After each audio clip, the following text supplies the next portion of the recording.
നമസ്കാരം, എഡിറ്റേഴ്സ് അവറിലേക്ക് സ്വാഗതം. ആദ്യം പ്രധാന വാർത്തകൾ. Flexi extension cord. Flexi Electronics and Home Appliances. Flexi. Life easy. ബാർകോഴ കേസിൽ നിയമോപദേശം മാണിക്ക് അനുകൂലമെന്ന് സൂചന. മാണിക്കെതിരെ കേസ് നിലനിൽക്കില്ല. തെളിവില്ലാതെ കേസെടുത്താൽ തിരിച്ചടിയാകും. 5 സ്റ്റാർ ബാറുകളെ കുറിച്ച് റിപ്പോർട്ടർ അന്വേഷണം. കൊച്ചി അത്താണിയിൽ 5 സ്റ്റാർ ബാറിന്റെ മറവിൽ ലോക്കൽ ബാറും ചില്ലറ വിൽപ്പനയും. മുല്ലപ്പെരിയാറിൽ പുതിയ അണക്കെട്ടിനുള്ള നടപടികളുമായി കേരളത്തിന് മുന്നോട്ടു പോകാമെന്ന് കേന്ദ്രം. പദ്ധതി രേഖയ്ക്ക് അംഗീകാരം. പരിസ്ഥിതി പഠനത്തിന് അനുമതി. തമിഴ്നാടിന്റെ എതിർപ്പ് തള്ളി. സലിം രാജിനെതിരായ ഭൂമി തട്ടിപ്പ് കേസിൽ അന്വേഷണം ഭരണകക്ഷിയിലെ ഉന്നതനിലേക്ക്. സലിം രാജിനെ രക്ഷിക്കാൻ പോലീസ് നടത്തിയ കള്ളക്കളിയുടെ രേഖകൾ റിപ്പോർട്ടർ പുറത്തുവിട്ടു. ഭൂമി തട്ടിപ്പ് കേസിലെ 1-ാം പ്രതിക്ക് ടൈറ്റാനിയം കേസുമായും ബന്ധം. കോഴിക്കോട് ക്വാറി തട്ടിപ്പ് കേസിൽ എളമരം കരീമിന്റെ ബന്ധു നൌഷാദിനെതിരെ ക്രൈംബ്രാഞ്ച് റിപ്പോർട്ട്. ഭൂമി തട്ടിപ്പിന് നൌഷാദ് വ്യാജ കമ്പനി ഉണ്ടാക്കി. സോളാർ ഇടപാടിന്റെ സൂത്രധാരൻ ഉമ്മൻചാണ്ടിയാണെന്ന് സോളാർ കമ്മീഷന് മുമ്പാകെ പിണറായി വിജയൻ. മണിപ്പൂരിൽ സൈനിക വാഹനത്തിന് നേരെയുള്ള ആക്രമണത്തിൽ 20 സൈനികർ കൊല്ലപ്പെട്ടു. പാക് അധീന കശ്മീരിൽ നിക്ഷേപം നടത്തരുത് എന്ന ഇന്ത്യയുടെ ആവശ്യം ചൈന തള്ളി. വിശദമായി. ബാർകോഴ കേസിൽ കെ എം മാണിക്കെതിരെ കുറ്റപത്രം നൽകാൻ പര്യാപ്തമായ തെളിവില്ലെന്ന് നിയമോപദേശം. കെ എം മാണി പണം വാങ്ങിയതിനോ കെ എം മാണിക്ക് പണം നൽകിയതിനോ തെളിവില്ലെന്നാണ് ലീഗൽ അഡ്വൈസർ CC അഗസ്റ്റിന്റെ നിയമോപദേശം അന്വേഷണ സംഘത്തിന് കൈമാറി. ബാർകോഴ കേസിൽ ധനമന്ത്രി കെ എം മാണിക്ക് അനുകൂലമായ നിയമോപദേശമാണ് vigilance legal advisor CC Augustine നൽകിയത്. കെ എം മാണിക്കെതിരെ കുറ്റപത്രം സമർപ്പിക്കാൻ പര്യാപ്തമായ തെളിവുകൾ അന്വേഷണത്തിൽ ലഭിച്ചിട്ടില്ലെന്ന് ലീഗൽ അഡ്വൈസറുടെ നിയമോപദേശത്തിൽ പറയുന്നു. കെ എം മാണിക്ക് പണം നേരിട്ട് കൊടുത്തതിന് തെളിവില്ല. പണം സ്വീകരിച്ചതിനും തെളിവില്ല. മാണി പണം ആവശ്യപ്പെട്ടതിനും തെളിവില്ല. പണം കൈമാറുന്നത് കണ്ടു എന്ന് മൊഴി നൽകിയ അമ്പിളിയുടെ സാക്ഷ്യപ്പെടുത്തൽ മാത്രം വിശ്വാസത്തിലെടുക്കാനാകില്ല. അമ്പിളി ആരോപണം ഉന്നയിച്ച ബിജു രമേശിന് താൽപര്യമുള്ള സാക്ഷിയാണ്. അമ്പിളിയുടെ നുണപരിശോധനാ റിപ്പോർട്ടിനെ തെളിവായി സ്വീകരിക്കാനാവില്ലെന്നും ഇത് നിയമപരമായി നിലനിൽക്കില്ലെന്നും അഗസ്റ്റിന്റെ നിയമോപദേശത്തിൽ പറയുന്നു. മാത്രവുമല്ല, ബാർ വിഷയത്തിൽ തീരുമാനമെടുക്കുന്നതിൽ ധനമന്ത്രിക്ക് കാര്യമായി റോളില്ല. ബാറുടമകൾക്ക് അനുകൂലമായി ധനമന്ത്രി തീരുമാനമെടുത്തു എന്നതിന് തെളിവില്ലെന്നും നിയമോപദേശത്തിൽ പറയുന്നുണ്ട്. പരിമിതമായ അധികാരം മാത്രമേ ഈ വിഷയങ്ങളിൽ ധനമന്ത്രിക്കുള്ളൂ. അതുകൊണ്ട് ധനമന്ത്രിയുടെ ഇടപെടൽ കൊണ്ട് തീരുമാനം വൈകി എന്ന വാദം ശരിയല്ലെന്നും നിയമോപദേശത്തിൽ ചൂണ്ടിക്കാട്ടുന്നു. വിജിലൻസ് ഡയറക്ടർക്ക് നൽകിയ നിയമോപദേശം അന്വേഷണ സംഘത്തിന് കൈമാറി. ഇനി അന്വേഷണ സംഘമാണ് റിപ്പോർട്ടിൽ തുടർ നടപടികൾ സ്വീകരിക്കേണ്ടത്. നിയമോപദേശം തള്ളാനും സ്വീകരിക്കാനുമുള്ള അധികാരം വിജിലൻസ് ഡയറക്ടർക്കുണ്ട്. വിജിലൻസ് ഡയറക്ടറാണ് അന്തിമമായ റിപ്പോർട്ട് കോടതിയിൽ സമർപ്പിക്കുക. റിപ്പോർട്ടർ, തിരുവനന്തപുരം. ബാർകോഴ കേസിലെ നിയമോപദേശത്തിന്റെ വിശദാംശങ്ങളിലേക്ക് കടക്കാനില്ലെന്ന് മന്ത്രി കെ എം മാണി. സത്യം പുറത്തുവരും. അഴിമതിക്കാർ ആരൊക്കെയാണെന്ന് ജനങ്ങൾക്കറിയാമെന്നും മാണി ദില്ലിയിൽ പറഞ്ഞു. എന്തന്വേഷണം നടക്കട്ടെ, ഇത്രമാത്രം വലിയൊരു വിപുലമായ അന്വേഷണം നടന്നിട്ടുണ്ട്. ഇപ്പം 300-ൽ പരം സാക്ഷികളെ കണ്ട് ചോദിച്ചു. ഇനിയും നടക്കട്ടെ അന്വേഷണം. സത്യം പുറത്തു വരട്ടെ. അന്വേഷണത്തിന് ആരും തടസ്സമല്ല. സത്യം പുറത്തു വരട്ടെ. ഇപ്പോൾ ഈ ഗൂഢാലോചന പറഞ്ഞാൽ പിന്നെ അതിന് ഇതില്ലല്ലോ. അതൊക്കെ നിങ്ങൾക്ക് തന്നെ അറിയാം. തെളിഞ്ഞില്ലേ അതുകൊണ്ട്. ഡോക്ടർ TM തോമസ് ഐസക്, മുൻ ധനമന്ത്രി K Surendran, Rajmohan Unnithan, Antony Raju, VS Sunilkumar, advocate Jaishankar തുടങ്ങിയവരാണ് നമ്മോടൊപ്പം വിവിധ സ്റ്റുഡിയോകളിൽ പ്രതീക്ഷിക്കുന്നത് ഇപ്പോഴെത്തിയിട്ടുള്ളത്. ആദ്യം ഡോക്ടർ TM തോമസ് ഐസക്, ബാർകോഴ കേസിൽ കെ എം മാണിക്കെതിരെ കുറ്റപത്രം നൽകാൻ പര്യാപ്തമായ തെളിവില്ല എന്നാണ് CC അഗസ്റ്റിൻ നിയമോപദേശം നൽകിയിരിക്കുന്നത് എന്നാണ് മാധ്യമങ്ങൾക്ക് ലഭിക്കുന്ന വാർത്ത. ഇത് ശരിയാവുമോ?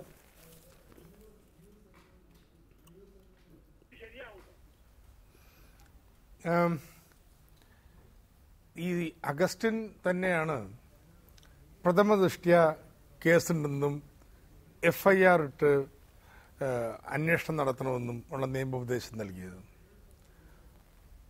അന്നുണ്ടായതിനേക്കാൾ എത്രയോ ഗൗരവമായിട്ടുള്ള തെളിവുകൾ ഇപ്പോൾ ലഭിച്ചിട്ടുണ്ട്. ഒന്ന് 164 സ്റ്റേറ്റ്മെന്റായി ബിജു രമേശിന്റെ. ഇനി അമ്പിളിയുടെ നുണപരിശോധനയുണ്ട്. വണ്ടി ചെന്നതിൻ്റെ തെളിവായി.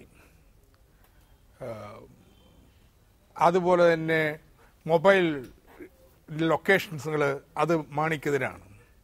അപ്പോൾ എങ്ങനെയാണ് അദ്ദേഹം അന്ന് പറഞ്ഞതിന് നേർ വിപരീതമായിട്ടുള്ള ഒരു നിയമോപദേശം നൽകുന്നതെന്ന് പ്രഥമ ദൃഷ്ടി എനിക്ക് മനസ്സിലാവുന്നില്ല. ഒരുപക്ഷെ അദ്ദേഹത്തിൻ്റെ നിയമോപദേശത്തിൻ്റെ ഫുൾ ടെസ്റ്റ് കിട്ടുമ്പോൾ നമുക്ക് അതിൻ്റെ യുക്തി മനസ്സിലാക്കിയേക്കാം. ഏതായാലും ഒരു കാര്യം വളരെ വ്യക്തമാണ്. രാഷ്ട്രീയമായിട്ട് കെ എം മാണിക്ക് എതിരെ കുറ്റപത്രം സമർപ്പിച്ചിട്ട് ഈ സർക്കാർ നിലനിൽക്കാൻ പറ്റില്ല. അതുകൊണ്ട് സർക്കാരിൻ്റെ നിലനിൽപ്പിൻ്റെ പ്രശ്നമാണ് ഇത് മാണിയെ ഒഴിവാക്കുക എന്നുള്ളത്.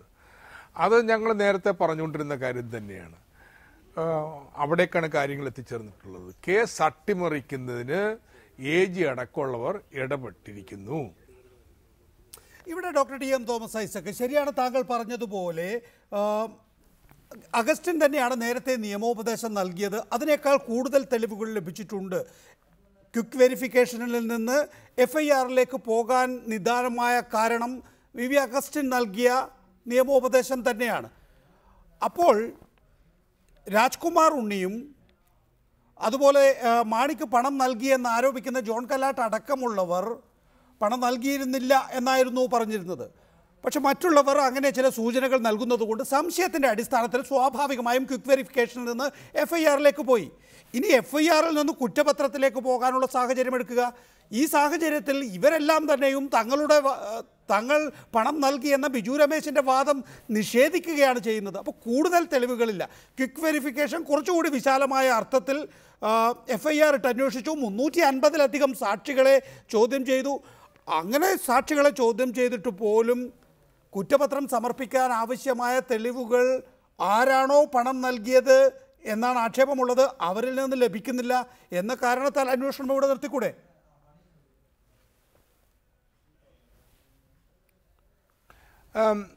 ഈ ഘട്ടത്തിൽ നിയമോപദേശം നൽകുന്ന ആളല്ലോ വിധി പ്രസ്താവിക്കേണ്ടത്. ഇപ്പോൾ കേന്ദ്ര സർക്കാരുമായി ബന്ധപ്പെട്ട് കഴിഞ്ഞ 4-5 വർഷത്തിനിടെ വന്ന എല്ലാ കേസുകളും എടുത്തോളൂ. ആ കേസുകളിലൊക്കെ പണം കൊണ്ടേ കൊടുത്തിന് തെളിവ് എവിടെയാ? ആരാ കണ്ടിരിക്കുന്നത്? പക്ഷേ സർക്കംസ്റ്റൻഷ്യൽ എവിഡൻസ് വെച്ചിട്ട് കുറ്റപത്രം സമർപ്പിച്ച് മൻമോഹൻ സിംഗ് അടക്കം പ്രതിയായിട്ട് നിൽക്കുന്ന അവസ്ഥാവിശേഷം വന്നിരിക്കുകയാണ്. അപ്പോൾ ഇവിടെ FIR ഇടുമ്പോഴുണ്ടായതിനേക്കാൾ കൂടുതൽ തെളിവുകൾ വന്നതിൻ്റെ പശ്ചാത്തലത്തിൽ അന്ന് കുറ്റപത്രം സമർപ്പിച്ച് അന്വേഷണം നടത്തട്ടെ, ശക്തപ്പെടട്ടെ എന്നൊരു നിലപാടിന് പകരം വിപരീതം എടുക്കുന്നതിൻ്റെ യുക്തി എനിക്ക് മനസ്സിലാകുന്നില്ല. ശരിയാണ്, ഉണ്ണിയും മറ്റും അന്ന് പറഞ്ഞു തന്നെ ഇന്നും പറഞ്ഞു. പക്ഷെ വേറെന്തെല്ലാം പുതുതായിട്ടുള്ള സംഭവങ്ങൾ വന്നിരിക്കുന്നു. യഥാർത്ഥത്തിൽ കെ ബാബുവിൻ്റെ പേര് കൂടി തർക്കത്തിലേക്ക് വിവാദത്തിലേക്ക് വന്നതോടുകൂടി മാണിയിൽ ഇത് അവസാനിക്കില്ല.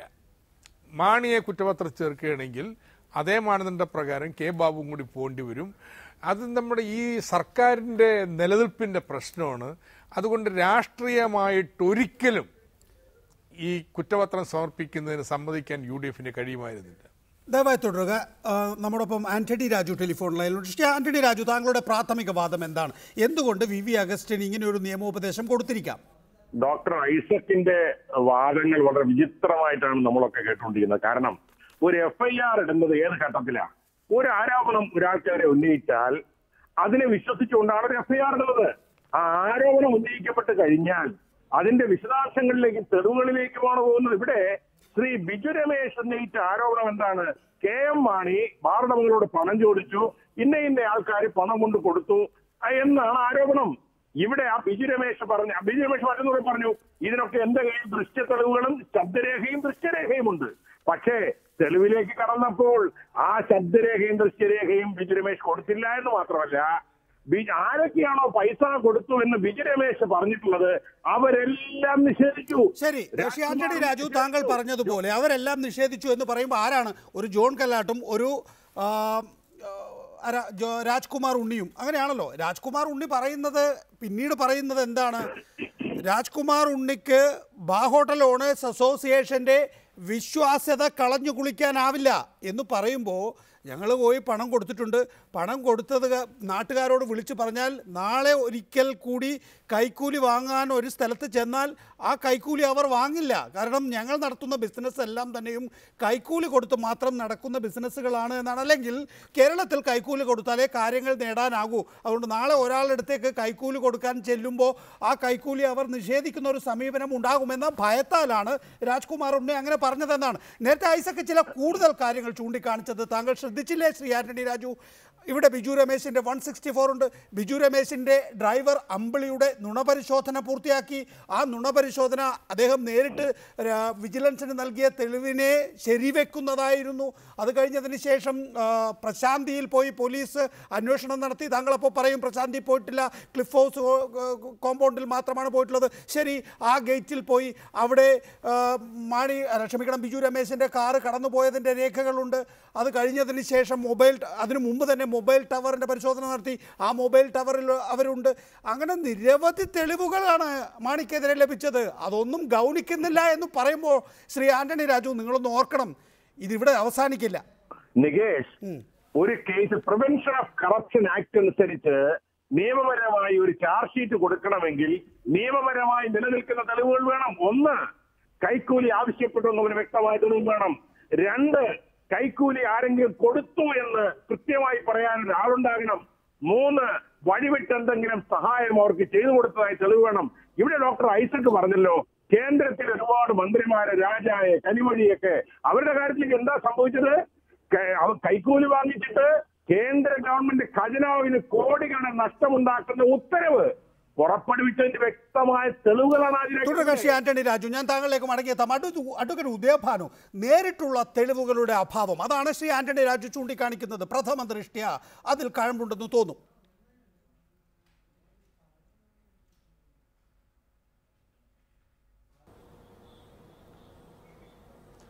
അത് മുഴുവൻ തെളിവുകളും ഏതെല്ലാം നിലയ്ക്കാണ് പരിശോധിക്കപ്പെട്ടത് എന്നതിൻ്റെ അടിസ്ഥാനത്തിൽ മാത്രമേ അത് നമുക്ക് സ്വീകാര്യമാണോ നിരാകരിക്കേണ്ടതാണെന്ന് പറയാൻ കഴിയുള്ളൂ.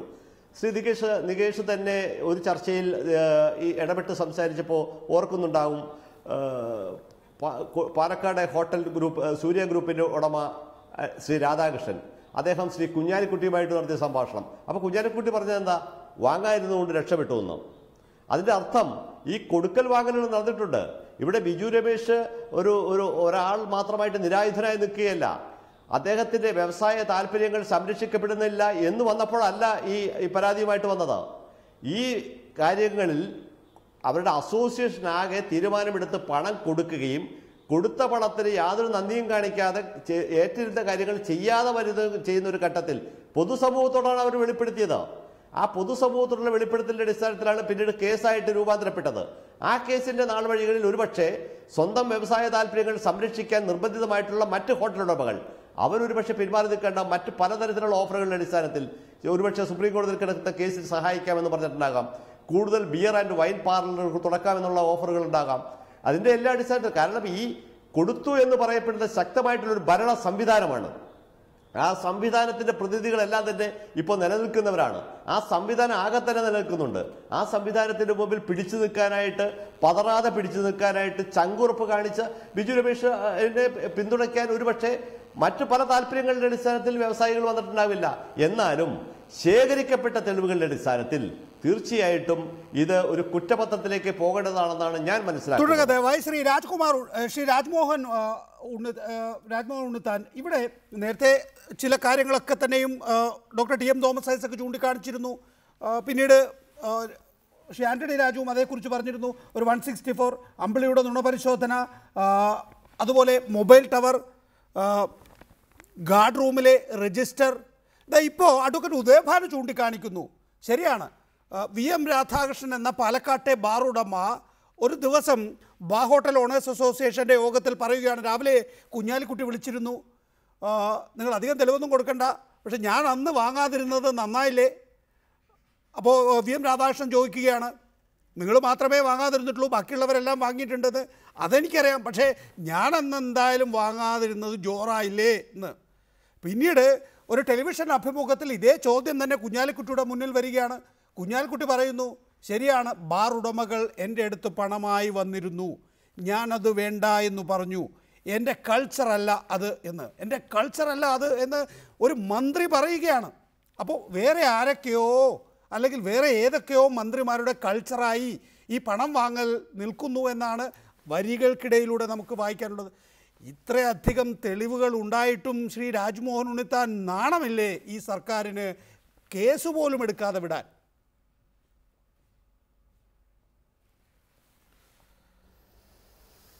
താങ്കളൊരു നല്ല മാധ്യമ പ്രവർത്തകനാണ്.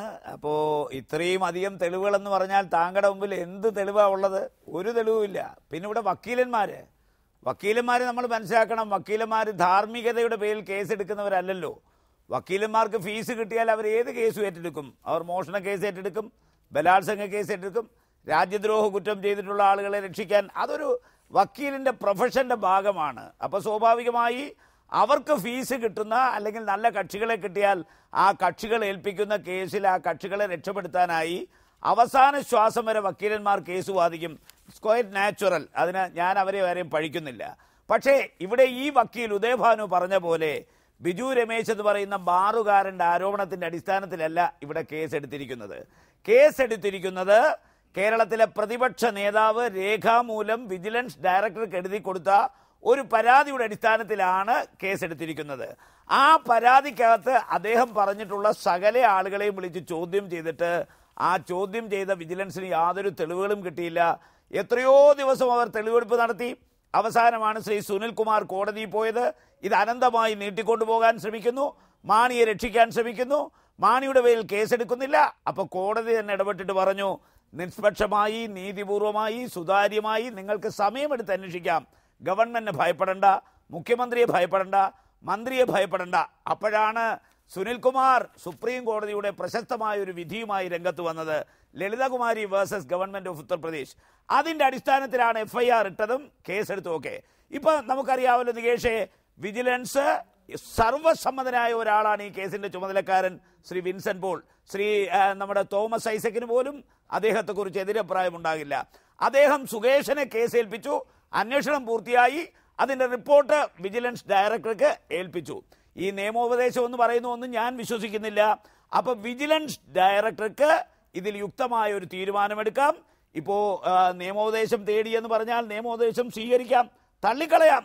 വിജിലൻസ് ഡയറക്ടർക്ക് ഈ അന്വേഷണത്തിന്റെ അടിസ്ഥാനത്തിൽ യുക്തമായ ഒരു തീരുമാനമെടുക്കാം. പിന്നെ നമുക്കറിയാം, മെഡിക്കൽ സയൻസ് ഇവിടെ നുണപരിശോധനയുടെ റിസൾട്ട് ഒരിക്കലും അംഗീകരിച്ചിട്ടില്ല, കോടതി അംഗീകരിക്കുന്നില്ല. പിന്നെ ബിജു രമേശിന്റെ ഡ്രൈവറാണ് നുണപരിശോധനയ്ക്ക് വിധേയമാക്കപ്പെട്ടത്. അപ്പൊ ബിജു രമേശിന്റെ ഡ്രൈവർക്ക് ബിജു രമേശ് പറഞ്ഞു കൊടുക്കുന്ന മൊഴിയല്ലാതെ മറ്റൊരു വഴി പറയല്ല. അപ്പോ ബിജു രമേശ് പറഞ്ഞു കൊടുത്ത കള്ളങ്ങൾ മുഴുവൻ ശരിയാണെന്നാണ് നുണപരിശോധനയിലൂടെ തെളിയിക്കപ്പെട്ടത്. ആ ബിജു രമേശ് പറഞ്ഞു കൊടുത്ത സത്യമല്ലല്ലോ, അദ്ദേഹം ക്ലാസ് കൊടുത്തു പഠിപ്പിച്ചെടുത്ത അസത്യങ്ങൾ. ആ അസത്യങ്ങൾക്ക് യാതൊരു മാറ്റവുമില്ല. ആ അസത്യങ്ങൾ ശരിയാണെന്നാണ് നുണപരിശോധനയിൽ ബോധ്യമായത്. സത്യമാണ് പറഞ്ഞതെന്ന് ആരാ വിശ്വസിക്കുന്നത്? കാരണം സത്യമാണ് പറഞ്ഞതെങ്കിൽ ബിജു രമേശ് ഒറ്റ കാര്യം ചെയ്യണം. മാണി കൈക്കൂലി ചോദിക്കുന്നതിന്റെ ശബ്ദരേഖ, മാണിക്ക് കൈക്കൂലി കൊടുക്കുന്നതിന്റെ ദൃശ്യരേഖ എൻ്റെ കയ്യിലുണ്ട്. ലോക്കറിൽ വെച്ച് പൂട്ടിയിരിക്കുന്നു. ഇപ്പൊ അത് വിദേശത്താണെന്ന് പറയുന്നു. ആ രേഖ ഹാജരാക്കിയാൽ KM മാണിക്കെതിരെയുള്ള കുറ്റം അസന്നിഗ്ധമായി തെളിയിക്കാം. അത് പുറത്തു കൊണ്ടുവരാത്തിടത്തോളം കാലം ഒരു തെളിവുമില്ല. പിന്നെന്തിനാ ഞങ്ങൾക്ക് നാണം? നാണമില്ലാത്തത് രാജിവെക്കണമെന്ന് ആവശ്യപ്പെടുന്നവർക്കാണ്. അവരോടാ ചോദിക്കേണ്ടത്, നിങ്ങൾക്ക് നാണമില്ലേ? വ്യവസ്ഥാപിതമായ നിയമ വാഴ്ചയുള്ളൊരു സംസ്ഥാനത്ത് യാതൊരു തെളിവുമില്ലാതെ ഒരാൾക്കെതിരെ കുറ്റപത്രം സുരേന്ദ്രന്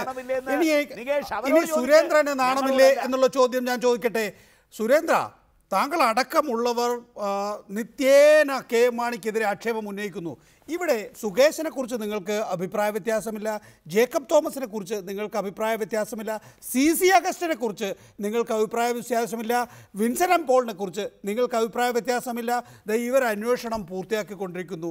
അന്വേഷണം പൂർത്തിയാക്കുമ്പോൾ ഇത്രയധികം സാക്ഷികളെ ചോദ്യം ചെയ്ത് നുണപരിശോധന പൂർത്തിയാക്കി വ്യത്യസ്തമായ തെളിവുകൾ ശേഖരിച്ച് റിപ്പോർട്ട് കൊടുക്കുമ്പോൾ അത് മാത്രം ശരിയല്ല എന്ന് പറയുമ്പോൾ, അന്തിമ റിപ്പോർട്ട് മാത്രം ശരിയല്ല, ഈ രീതിയിലല്ല അന്തിമ റിപ്പോർട്ട് കൊടുക്കേണ്ടതെന്ന് പറയാൻ നാണമില്ലേ?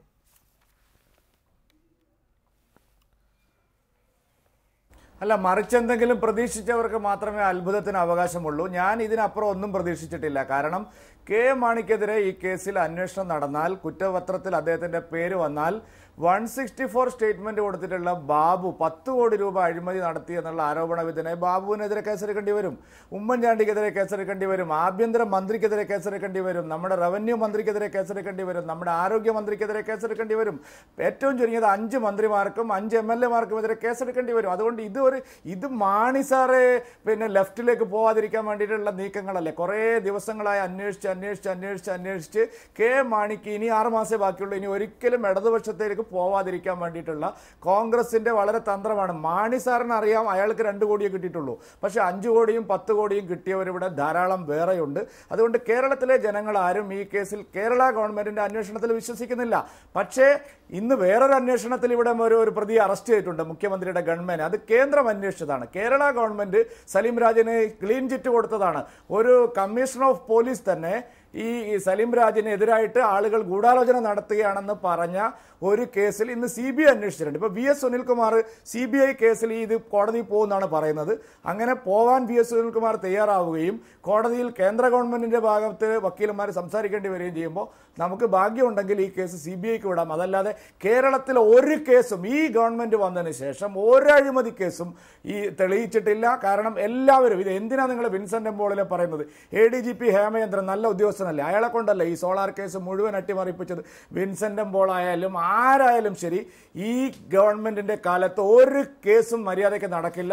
എല്ലാ മന്ത്രിമാരും അഴിമതിക്കാരാണ്. അഡ്വക്കേറ്റ് ജയശങ്കർ ടെലിഫോൺ ലൈനിൽ. അഡ്വക്കേറ്റ് ജയശങ്കർ, രാഷ്ട്രീയമായിട്ട് ഇതേ സാധിക്കും. നേരത്തെ ഡോക്ടർ TM തോമസ് ഐസക് തന്നെ അത് തുറന്നു പറഞ്ഞു. ഈ സർക്കാരിനെ സംബന്ധിച്ചിടത്തോളം ഏറ്റവും പ്രധാനപ്പെട്ട ആവശ്യം എന്താണ്? 1, അരുവിക്കര കടക്കുക. 2, 5 വർഷം നിലനിൽക്കുക എന്നുള്ളത്. അരുവിക്കര കടക്കാനും നിലനിൽക്കാനും കെ മാണിക്ക് കുറ്റപത്രം നൽകിയാൽ അത് നടക്കില്ല. അപ്പോൾ നേരത്തെ ടെലിവിഷൻ ചർച്ചയിൽ സുനിൽകുമാറിനെ വിളിച്ചപ്പോൾ സുനിൽകുമാർ പറയുന്നു ഉടനെ കോടതിയിൽ പോകാൻ പോവുകയാണ്, CBI അന്വേഷണം ആവശ്യപ്പെടാൻ പോവുകയാണെന്ന്. ഈ കഴിഞ്ഞ കുറേ 3 പ്രധാനപ്പെട്ട കേസുകൾ എടുക്കാം. നേരത്തെ ശ്രീ സുരേന്ദ്രൻ സൂചിപ്പിച്ച ഭൂമി തട്ടിപ്പ് കേസ് CBI ആണ് അത് ഏറ്റെടുത്തിരിക്കുന്നത്. അന്വേഷണം ശരിയായ വിധത്തിൽ നീങ്ങുന്നു എന്ന തോന്നലെങ്കിലും ഉണ്ടാകുന്നു. സോളാർ നോക്കൂ, ജുഡീഷ്യൽ അന്വേഷണമാണ്. എവിടെ എത്താനാണ്? ഇനിയിപ്പോൾ ബാർകോഴ എടുക്കുക, അതിൽ വിജിലൻസ് അന്വേഷണമാണ്. ഇങ്ങനെ കഴിയൂ വിജിലൻസിനെ സംബന്ധിച്ചിടത്തോളം രാഷ്ട്രീയമായും അല്ലെങ്കിൽ അവരുടെ നിലനിൽപ്പിന് തന്നെയും എന്ന് പറയുമ്പോൾ ഇതിലൊക്കെ തന്നെയും പ്രതിപക്ഷത്തിൻ്റെ ഒരു റോളും ചോദ്യം ചെയ്യപ്പെടേണ്ടതല്ലേ? അല്ല, ഇതിൽ പ്രതിപക്ഷക്കാരല്ലല്ലോ കേസ് അന്വേഷിക്കുന്നത്, പോലീസുകാരല്ലേ? പിണറായി വിജയൻ അടക്കം പറഞ്ഞത് കോടതിയുടെ നിരീക്ഷണത്തിൽ അന്വേഷണം വേണം എന്നാണ്. അതിനപ്പുറത്തേക്ക് വേറൊരു ഏജൻസി അന്വേഷിക്കണമെന്ന്, സംസ്ഥാന സർക്കാരിന് പിടിയില്ലാത്ത വേറൊരു അന്വേഷണ ഏജൻസി വേണമെന്ന് ആരും പറഞ്ഞിട്ടില്ല. അതെ, CBI അന്വേഷണം വേണമെന്ന് ശ്രീ VS അച്യുതാനന്ദൻ ആദ്യം ആവശ്യപ്പെട്ടു. പക്ഷെ അന്ന് തോമസ് ഐസക്കിന്റെ നേതാവായിട്ടുള്ള പിണറായി വിജയൻ അത് ബോധിച്ചില്ല. അദ്ദേഹം പറഞ്ഞത് കോടതിയുടെ നിരീക്ഷണത്തിന് കീഴിലുള്ള ഒരു അന്വേഷണം നടത്തണമെന്നാണ്. കാരണം CBIയോട് അദ്ദേഹത്തിന് തീർപ്പാൽ തീരാത്ത വിരോധമാണ് പിണറായി വിജയന്. കാരണം പിണറായി വിജയനെ ലാവ്ലിൻ കേസിൽ കുടുക്കിയത് CBIക്കാരാണല്ലോ.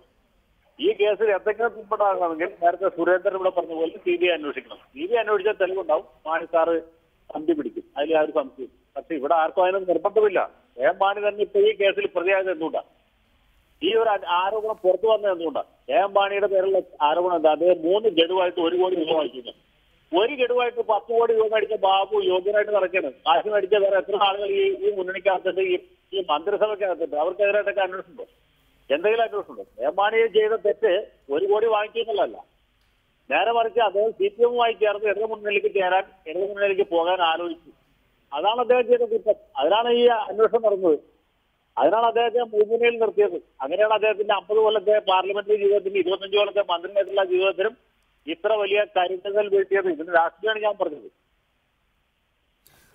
ഡോക്ടർ ഐസക്, ഇപ്പോൾ നിങ്ങൾക്ക് തോന്നുന്നുണ്ടോ ഇതൊക്കെ CBIക്ക് വിടേണ്ടതായിരുന്നു എന്ന്? അല്ലെങ്കിൽ ഈ സർക്കാരിന് പിടിയില്ലാത്ത മറ്റേതെങ്കിലും ഏജൻസി അന്വേഷിക്കുന്നതാണ് നല്ലതെന്ന്?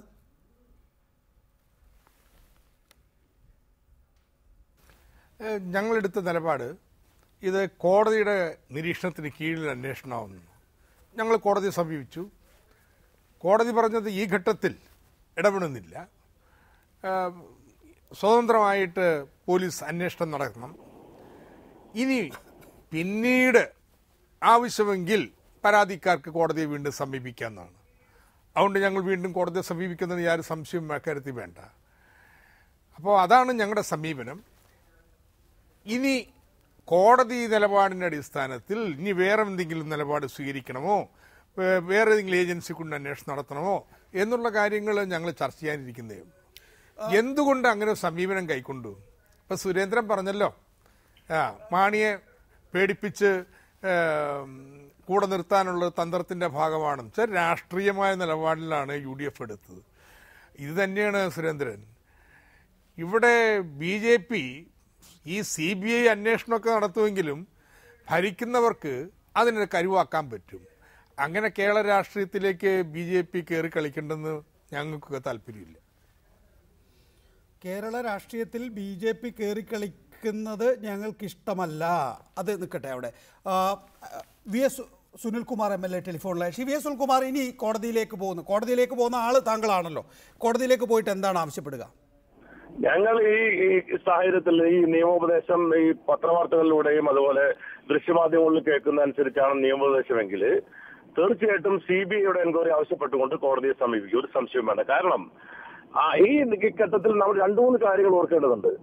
FIR രജിസ്റ്റർ ചെയ്ത സമയത്ത് 42 ദിവസം നടന്ന അന്വേഷണം, കോടതിയുടെ കൂടി നിർദ്ദേശപ്രകാരം നടന്ന അന്വേഷണത്തിൽ വളരെ 3 തരത്തിൽ ഓറൽ എവിഡൻസും സർക്കാഷ്യൽ എവിഡൻസും ഡോക്യുമെന്റൽ എവിഡൻസും വെച്ചുകൊണ്ട് KM മാണി 3 ഘട്ടങ്ങളിലായി 2 സ്ഥലങ്ങളിൽ വെച്ച് കൈക്കൂലി വാങ്ങി എന്ന് പ്രഥമ ദൃഷ്ട്യാ തെളിയിക്കപ്പെട്ടതായി FIR പറയുന്നുണ്ട്. അങ്ങനെ ഒരു FIR-ന്റെ അടിസ്ഥാനത്തിൽ അന്വേഷണം നടത്തിയിട്ടുണ്ടെങ്കിൽ തീർച്ചയായിട്ടും KM മാണി പ്രതിയാക്കാൻ കഴിയില്ല. അതുകൊണ്ടില്ലാത്ത CBI പ്രേമം എന്തുകൊണ്ടിപ്പോൾ? അല്ല, CBI പ്രേമം വേണ്ടിവരും സന്ദർഭത്തിൽ. ഈ കേരളത്തിൽ നമുക്ക് പിന്നെ അമേരിക്കൻ ഏജൻസി കൊണ്ട് അന്വേഷിക്കണം പറയാൻ പറ്റില്ലല്ലോ. നേരത്തെ ആയിക്കൂടായിരുന്നോ? അന്വേഷിക്കാൻ കഴിയുള്ളൂ. അത് നേരത്തെ ആയിക്കൂടായിരുന്നോ? അല്ല, ആ സമയത്തും ചെയ്യാൻ പറ്റുള്ളൂ. നിങ്ങൾ 100 ഡിഗ്രി ആകുമ്പോഴാണ് വെള്ളം തിളയ്ക്കുള്ളൂ. അതിന് മുമ്പ് തിളയ്ക്കാന്ന് പറയുന്ന കാര്യമില്ലല്ലോ. ഇപ്പൊ എത്ര ടൈമാണ് CBI എൻക്വയറി ആവശ്യപ്പെടാനുള്ള? ശ്രീ K. സുരേന്ദ്രൻ, കേരള രാഷ്ട്രീയത്തിൽ അങ്ങനെ നിങ്ങളെ കയറി കളിക്കാൻ അനുവദിക്കേണ്ടതില്ല എന്ന തീരുമാനത്തിൻ്റെ അടിസ്ഥാനത്തിലാണ് കോടതി നിരീക്ഷണത്തിലൂടെ സംസ്ഥാന പോലീസിൻ്റെ അന്വേഷണം മതി എന്ന് ഞങ്ങൾ തീരുമാനിച്ചത് എന്നാണ് ഡോക്ടർ ഐസക് നേരത്തെ പറഞ്ഞത്. ഈ മാണിയുമായി ഇങ്ങനെ മുട്ടി ഉരുമാൻ നിങ്ങളെ അനുവദിച്ചാൽ അവസാനം മാണിയം കൊണ്ട് പോകുമെന്നറിയാത്തവരല്ല ഇടതുപക്ഷ ജനാധിപത്യ മുന്നണി.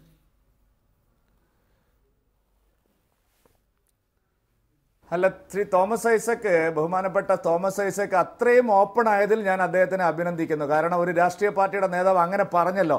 BJPയോടുള്ള വിരോധം കാരണം ഈ കേസ് അട്ടിമറിച്ചാലും കുഴപ്പമില്ല, ഇവിടെ പ്രതികൾ ശിക്ഷിച്ചാലും കുഴപ്പമില്ല, BJP കയറി കളിക്കണ്ട. ഇതിൽ തോമസ് ഐസക് സാറേ, നിങ്ങളെ എഴുതി വെച്ചോളൂ. ഈ മലബാർ സിമൻസിന്റെ കേസുണ്ടല്ലോ, നിങ്ങളുടെ എളമരം കരീം പ്രതിയായിട്ടുള്ള ആ കേസിലും CBI അന്വേഷണം ആവശ്യപ്പെട്ടുകൊണ്ട് ചില ആളുകൾ ആ പാർട്ട് കൂടി, അഴിമതി പാർട്ട് കൂടി അന്വേഷണത്തിന് വിധേയമാക്കണമെന്ന് പറഞ്ഞ ആളുകൾ കോടതിയിൽ പോകാൻ പോവുകയാണ്. പല കേസുകളെയും VS അച്യുതാനന്ദൻ തന്നെ ഒരു പ്രധാനപ്പെട്ട കേസ് സുപ്രീം കോടതിയിൽ CBI അന്വേഷണം ആവശ്യപ്പെട്ടുകൊണ്ട് നടത്തുകയാണ്. നിങ്ങൾക്കൊക്കെ വലിയ തലവേദന ഉണ്ടാക്കാൻ പോകുന്ന, കേരളത്തിൽ കഴിഞ്ഞ കുറെ കൊല്ലങ്ങളായി നിങ്ങളെല്ലാവരും അങ്ങോട്ടും ഇങ്ങോട്ടും ചേർന്ന് നടത്തുന്ന ഈ പരസ്പര സഹായ അഴിമതി ഉണ്ടല്ലോ, അത് പുറത്തു വരുന്നതിന് അങ്ങ് ഇഷ്ടപ്പെടുന്നില്ല അല്ലേ? കാരണം BJPയോടാണ് വിരോധം. BJPക്ക് ഒരു കാര്യം നടത്താൻ പാടില്ല, അഴിമതിക്കാർ സംരക്ഷിക്കണം. മാർക്സിസ്റ്റ് പാർട്ടിയുടെ ഈ ഇരട്ടത്താപ്പിന് അരുവിക്കരയിൽ തന്നെ നിങ്ങൾക്ക് തിരിച്ചടി കിട്ടുമെന്നുള്ള കാര്യത്തിൽ ഞങ്ങൾക്കും ജനങ്ങൾക്കും സംശയമില്ല. ഡോക്ടർ ഐസക്, അഴിമതിക്കാർ രക്ഷപ്പെട്ടാലും വേണ്ടില്ല, കൂട്ടിലടച്ച തത്തെ ഉപയോഗിച്ച് BJP മാണിയുമായി മുട്ടിയുരുമി ഇരിക്കരുത്. മുട്ടിയുരുമി ഇരുന്നാൽ മാണിക്ക് BJPയോട് പ്രേമം തോന്നും, BJPയും മാണിയും തമ്മിലൊരു സഖ്യമുണ്ടാവും, അതൊരു വലിയ ബദലായി ഉയർന്നു വരും. ഇങ്ങനെയൊക്കെയാണ് ശ്രീ K. സുരേന്ദ്രൻ ആക്ഷേപിക്കാനിട.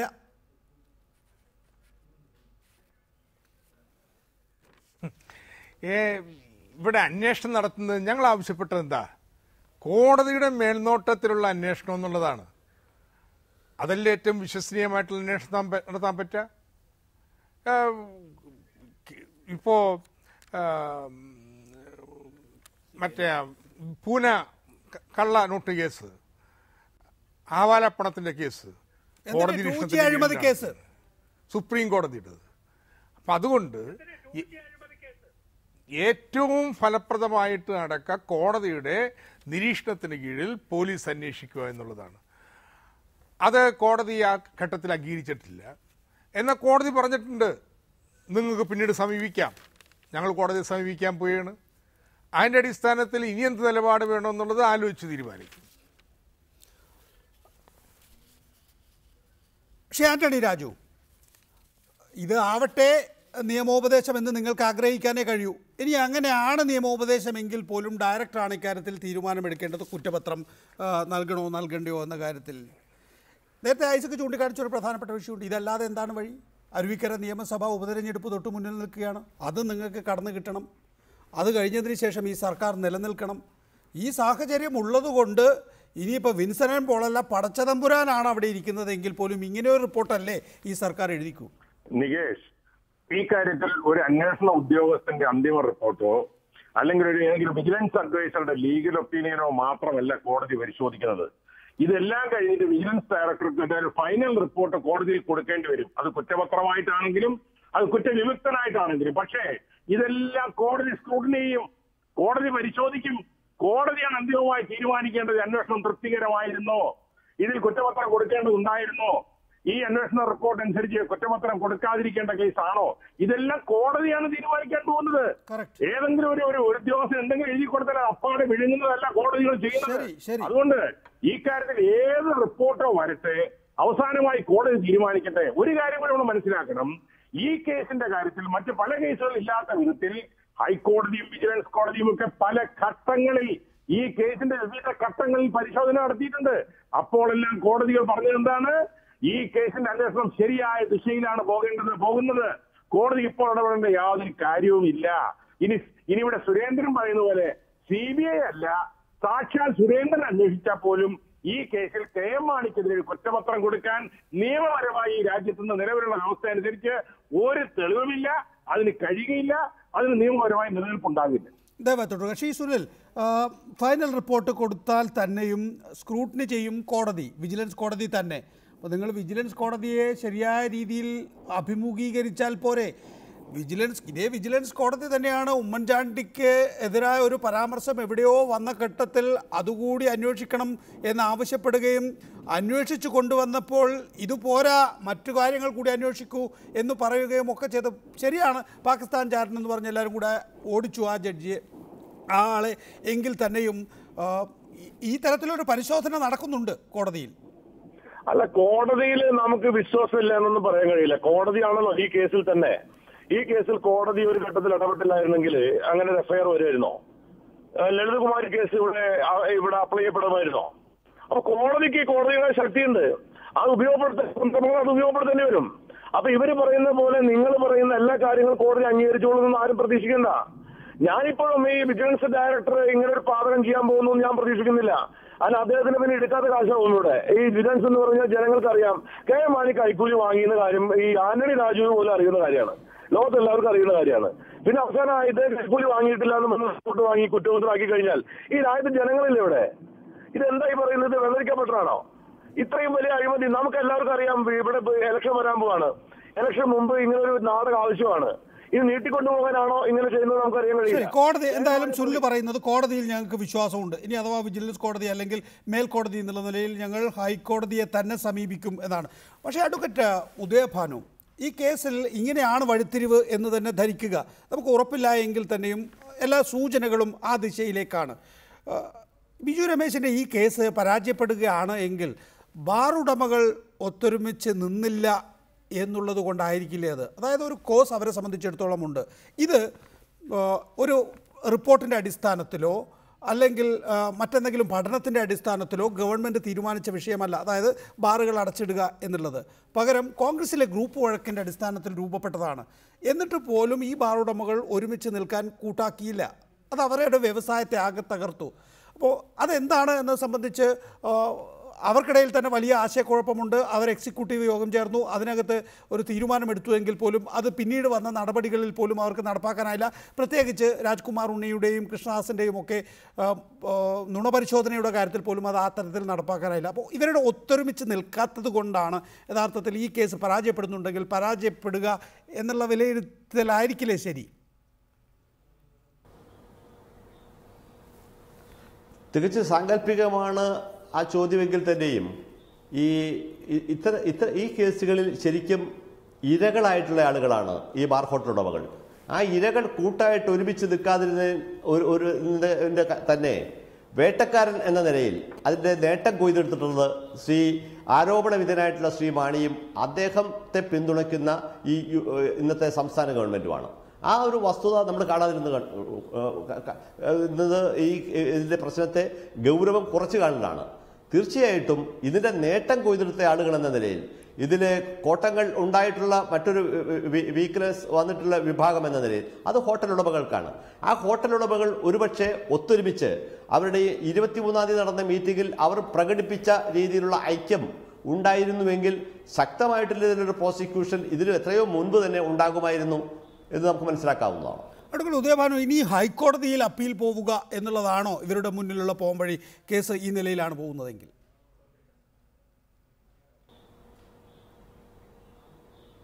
തീർച്ചയായിട്ടും കഴിയുമെന്ന് ഞാൻ വിശ്വസിക്കുന്നുണ്ട്. കാരണം ഇത് ശേഖരിക്കപ്പെട്ട തെളിവുകൾ ഒരു അന്വേഷണ ഉദ്യോഗസ്ഥൻ വിലയിരുത്തി കുറ്റപത്രം സമർപ്പിക്കാവുന്ന രീതിയിലാണ് കൊടുത്തിട്ടുള്ളതെങ്കിൽ ഒരു ലീഗൽ അഡ്വൈസർ അത് കൊടുക്കുന്ന ഘട്ടത്തിൽ അത് നിരാകരിക്കുന്നത് അതൊരു ലീഗൽ അഡ്വൈസറുടെ വ്യക്തിപരമായിട്ടുള്ള ഒപ്പീനിയൻ എന്നതിലേക്ക് മാറിപ്പോകുന്ന ഒരു ഘട്ടമാണ്. നാം മനസ്സിലാക്കേണ്ടത് കൽക്കരി ഇടപാടിൽ ശ്രീമാൻ മൻമോഹൻ സിംഗിനെതിരെ ഉള്ള കേസ് വന്ന ഘട്ടത്തിൽ അത് സുപ്രീം കോടതിയിലെ റിപ്പോർട്ടഡ് ഡിസിഷനാണ്, സുബ്രഹ്മണ്യ സ്വാമി വേഴ്സസ് മൻമോഹൻ സിംഗ്. ആ കേസിൽ ഈ സുപ്രീം കോടതിയിലെ അന്നത്തെ കേന്ദ്ര ഗവൺമെന്റിന്റെ നിയമോപദേശകന്റെ ഉപദേശം സ്വീകരിക്കേണ്ടതില്ല എന്ന് അന്വേഷണ ഏജൻസിക്ക് നിർദ്ദേശം കൊടുത്തിട്ടുണ്ട്. ഗുജറാത്തിൽ സമാനമായൊരു സാഹചര്യം ഉണ്ടായിരുന്നപ്പോൾ അന്ന് മുഖ്യമന്ത്രി എന്ന ശ്രീ മോഡി ഗവൺമെന്റ് അവിടെ ഒരു ഏറ്റുമുട്ടൽ കൊലക്കേസുമായി ബന്ധപ്പെട്ട് അന്വേഷണ ഉദ്യോഗസ്ഥർ നടത്തിയ ചില ഇടപാടുകളിൽ അതിൽ അവ്യക്തതയുണ്ട്, ദുരൂഹതയുണ്ട് എന്ന് മനസ്സിലാക്കി റിപ്പോർട്ടുകൾ നേരിട്ട് കോടതിക്ക് കൊടുക്കാനായിട്ട് പറയുകയാണ് ചെയ്തത്.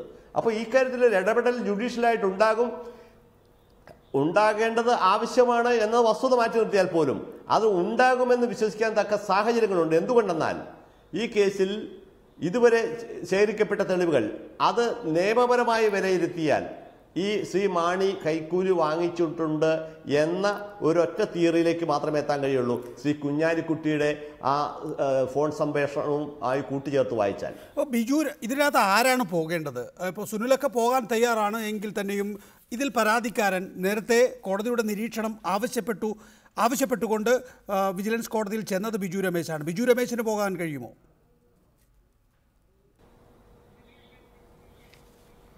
ബിജു രമേശ് പോകാം. കാരണം ബിജു രമേശ് അഫക്റ്റഡ് പാർട്ടി എന്നതിൽ കോടതിയിൽ മോണിറ്ററിംഗ് പെറ്റീഷൻ ഫയൽ ചെയ്ത ആളാണ്.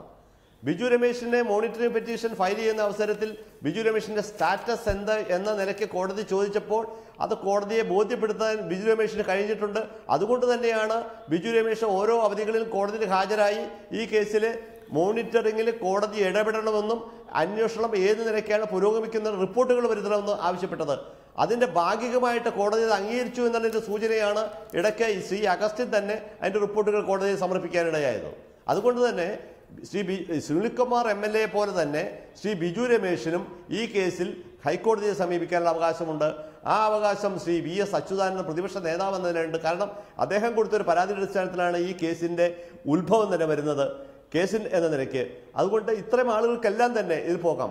പിന്നെ ശരി, ഞാൻ മടങ്ങിയെത്താം താങ്കളിലേക്ക്. ശ്രീ രാജ്മോഹൻ ഉണ്ണിത്താൻ, ക്വിക്ക് വെരിഫിക്കേഷനിലേക്ക് പോകേണ്ടി വന്നത്, പിന്നീട് FIR ഇടേണ്ടി വന്നത്, അന്നൊക്കെ തന്നെയും ആഭ്യന്തര വകുപ്പ് കെ മാണിയോടും അതുപോലെ UDF-നോടും ആകെ തന്നെയും വിശദീകരിച്ചിരുന്നത് ഇതല്ലാതെ വേറെ നിവൃത്തിയില്ല, ഇത് ചെയ്തില്ല എങ്കിൽ സ്വാഭാവികമായും കോടതിയിൽ നിന്ന് നമുക്ക് ഇപ്പോൾ കിട്ടുന്നതിനേക്കാൾ വലിയ അടി കിട്ടും, ആ അടി ഒഴിവാക്കുന്നതിന് വേണ്ടി നമ്മളിതൊന്ന് അന്വേഷിച്ച് കളയുന്നതാണ് നല്ലത് എന്നുള്ളതാണ്. ഇപ്പോൾ ശേഖരിച്ചു വെച്ച തെളിവുകൾ ആകെ തന്നെയും കേസ് ഡയറിയിൽ കിടക്കുകയാണ്. ഇതുകൊണ്ട് കോടതിയിൽ സമർപ്പിക്കാൻ അവർ ആവശ്യപ്പെടും, അത് മുഴുവൻ കോടതിയിൽ കൊടുക്കേണ്ടി വരും. ഇനി അങ്ങനെ തെളിവുകൾ ഉണ്ടോ ഇല്ലയോ എന്ന് സംബന്ധിച്ച് യാതൊരു സംശയവുമില്ല. ആ സംശയങ്ങളെല്ലാം തീർക്കുന്ന വിധത്തിൽ മാധ്യമങ്ങളിൽ അത് വാർത്തകൾ ലീക്ക് ചെയ്ത് വന്നിരുന്നു. മാധ്യമങ്ങളിൽ വന്ന വാർത്തകൾ ശരിയാണ് എന്ന് തെളിയിക്കും വിധം കോടതികൾ തന്നെ അതിൻ്റെ രേഖകൾ സമർപ്പിക്കുകയോ ഒക്കെ ചെയ്തിരുന്നു. അപ്പോൾ നിങ്ങൾ ആദ്യം ഭയപ്പെട്ട ആ സാധനം ഉണ്ടല്ലോ, അതായത് കോടതിയിൽ നിന്നുള്ള വലിയ അടി, അതല്ലേ ഒരുപക്ഷെ ഇപ്പോൾ കുറ്റപത്രം സമർപ്പിക്കാതിരിക്കുന്നതിലൂടെ ഈ സർക്കാരിന് കിട്ടാൻ പോകുന്നത്?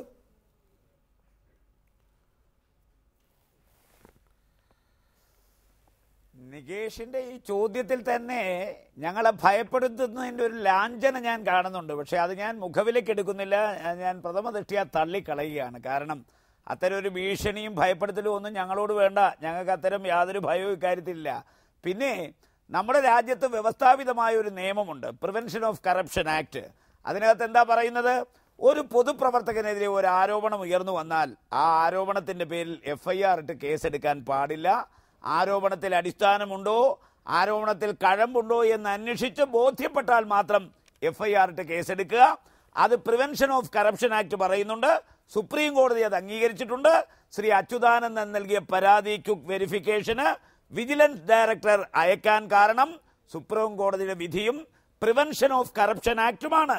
പക്ഷേ ആ കേസ് പിന്നെ വഴിമാറി പോകാൻ കാരണം Lalithakumari versus government of Uttar Pradesh ആണ്. ഇപ്പൊ ഞാൻ അതിലേക്ക് പോകാൻ ആഗ്രഹിക്കുന്നില്ല.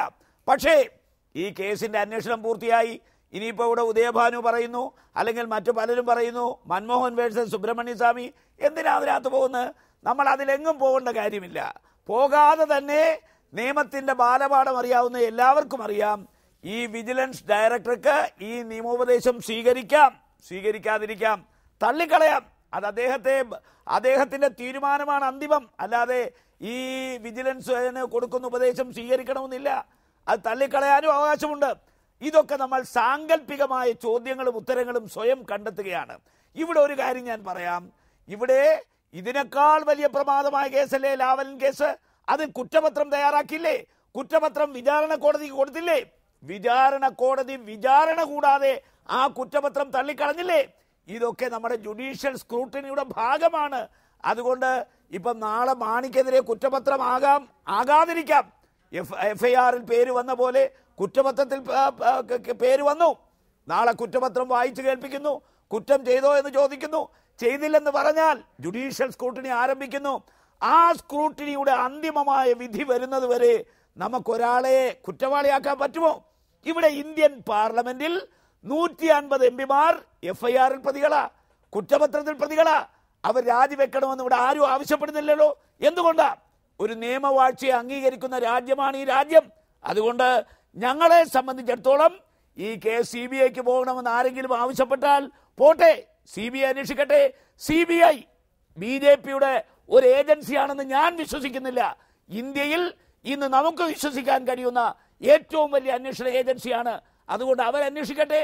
ആരെങ്കിലും പോകുന്നെങ്കിൽ പോകട്ടെ, ഞങ്ങൾക്ക് യാതൊരു വിരോധവുമില്ല.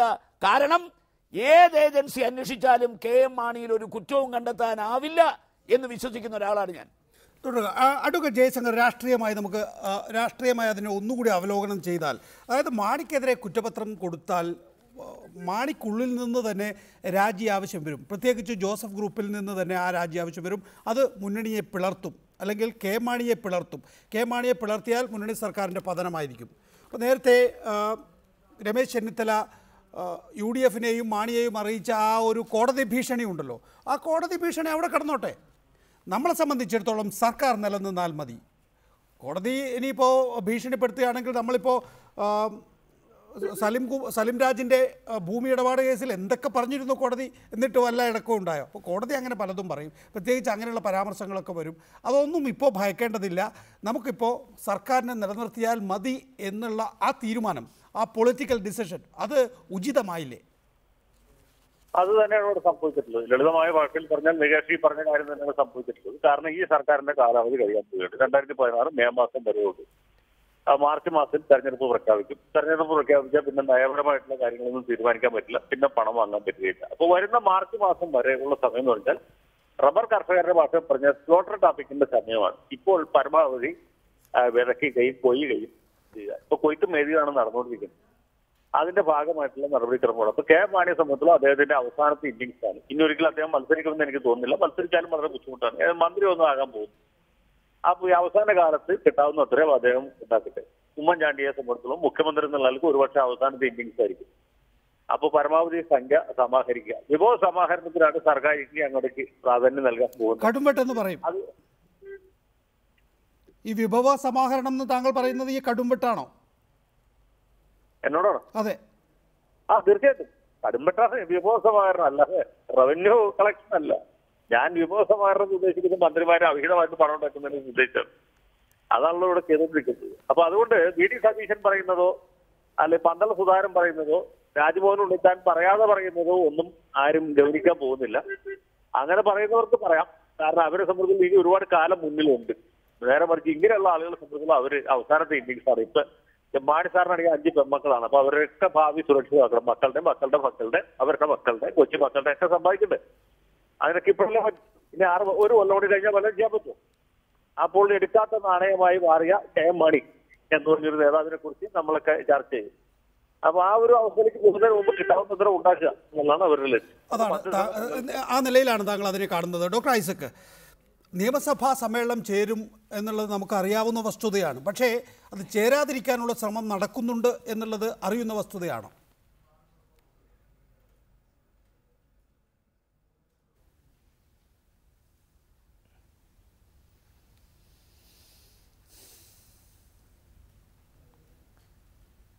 ശരിയാണ്. ഇപ്പോൾ കേൾക്കുന്നൊരു വാർത്ത 8-ാം തീയതി 1-2 ബില്ല് എടുത്ത് ചർച്ച ചെയ്ത ശേഷം നിയമസഭ നിർത്തിവെക്കുക, അല്ലെങ്കിൽ 2-3 ദിവസത്തെ ബില്ലുകളുടെ ചർച്ചയ്ക്ക് ശേഷം ഡിമാൻഡുകളൊക്കെ പിന്നീട് എടുത്താൽ മതി എന്നുള്ള വർത്തമാനങ്ങൾ കേൾക്കുന്നുണ്ട്. ഔപചാരികമായിട്ട് സംബന്ധിച്ച ചർച്ചകൾ നടന്നിട്ടില്ല. നിയമസഭ ഇപ്പോൾ ചേരണം എന്നുള്ളത് തീരുമാനമെടുക്കാനുള്ള ഒരു അവകാശം ഭരിക്കുന്നവർക്കാണ്. അപ്പോൾ ആ വൃത്തങ്ങളിൽ ഇങ്ങനെയുള്ള ചർച്ചകൾ നടക്കുന്നു എന്നുള്ളത് ഞങ്ങളും കേട്ടിട്ടുണ്ട്. അരുവിക്കര നിയമസഭാ ഉപതെരഞ്ഞെടുപ്പ് വരികയാണ്. അതിന് മുമ്പ് ഒരു നിയമസഭാ സമ്മേളനം എന്ന് പറയുമ്പോൾ നിങ്ങൾ ഓരോ വിഷയവും ഓരോ ദിവസം എടുത്തിടുകയും അത് മാധ്യമങ്ങൾ പ്രതിപക്ഷം ആ നിലയിൽ ഉയർത്തി എന്നുള്ളത് റിപ്പോർട്ട് ചെയ്യുകയും ഒക്കെ ചെയ്യുമ്പോൾ ആ കടമ്പ ഒഴിവാക്കിയെടുക്കുക എന്നുള്ളതല്ലേ ഇപ്പോൾ സർക്കാരിന് ചെയ്യാൻ കഴിയുന്ന കാര്യം. നമ്മളിപ്പോൾ പറഞ്ഞതുപോലെ കെ മാണിക്ക് കുറ്റപത്രം നൽകിയാൽ ഈ സർക്കാർ നിലനിൽക്കില്ല. അപ്പോൾ കുറ്റപത്രം നൽകാതിരിക്കുക, നിയമസഭ ചേരാതിരിക്കുക. കാരണം നിങ്ങൾ ഈ വിഷയങ്ങളൊക്കെ എടുത്തിടും, അതുകൊണ്ട് ചേരാതിരിക്കുക.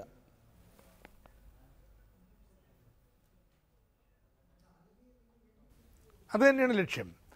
നിയമസഭ നടക്കുകയാണെങ്കിൽ ഈ ബാർക്കോഴ വിവാദം അടക്കം, എന്നിപ്പോൾ കെ ബാബുവിൻ്റെ പേരിൽ ഉള്ള പ്രശ്നം അസംബ്ലി ചർച്ച ചെയ്തിട്ടില്ല.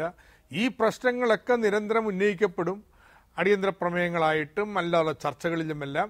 അതെല്ലാം മാധ്യമങ്ങളിൽ മുഖ്യ വാർത്തകളായിട്ട് വരും. അത് നിശ്ചയമായിട്ട് UDFന്റെ ഇലക്ഷൻ താല്പര്യത്തിന് വിരുദ്ധമാണ്. അതുകൊണ്ട് നിയമസഭ 8-ാം തീയതി തുടങ്ങി ഈ മാസം അല്ലെങ്കിൽ അടുത്ത മാസം ആദ്യം കൊണ്ട് തീർക്കുന്ന രീതിയിൽ ആദ്യം നിർദ്ദേശിച്ച കാലഗണന തുടരും ഉണ്ടാവുമെന്ന് ഞങ്ങൾ പ്രതീക്ഷിക്കുന്നില്ല. ശ്രീ ആന്റണി രാജു, ജനങ്ങളിൽ നിന്നുള്ള ഒളിച്ചോട്ടമായി അതിനെ കാണേണ്ടി വരും. ഞങ്ങൾ എന്തിനാ ജനങ്ങളിൽ നിന്ന് ഒളിച്ചോടും? ഇപ്പൊ ജനങ്ങളിൽ നിന്ന് ഒളിച്ചോടാൻ പോകുന്നത് പ്രതിപക്ഷമല്ലേ? കാരണം ഈ രാജ്യത്ത് ജനാധിപത്യ സംഹിതയിൽ വിശ്വസിക്കുന്ന രാഷ്ട്രീയ പ്രസ്ഥാനങ്ങളെല്ലാം തന്നെ ഈ അന്വേഷണ ഏജൻസിയും കോടതികളെയും എല്ലാം തന്നെ അംഗീകരിക്കേണ്ടതുണ്ട്. അവർ പറയുന്നത് മാത്രം ശരിയായി അവർ ആഗ്രഹിക്കുന്നത് പോലെ ഒരു അന്വേഷണം പൂർത്തിയായാൽ ഞങ്ങൾ അംഗീകരിക്കും, അല്ലെങ്കിൽ ഞങ്ങൾ അംഗീകരിക്കില്ല എന്ന് പറയുന്ന പ്രതിപക്ഷമാണ് ജനങ്ങളിൽ നിന്ന് ഒളിച്ചോടാൻ പോകുന്നത്. സത്യം പുറത്തു വരുമ്പോൾ അത് അംഗീകരിക്കാൻ രാഷ്ട്രീയത്തിന് അതീതമായി അന്വേഷണ ഏജൻസികളെയും കോടതികളെയും വിശ്വാസം അർപ്പിച്ചുകൊണ്ട് അത് അംഗീകരിക്കുവാനുള്ള രാഷ്ട്രീയ മര്യാദ, ജനാധിപത്യ മര്യാദയാണ് പ്രതിപക്ഷം പുലർത്തേണ്ടത്.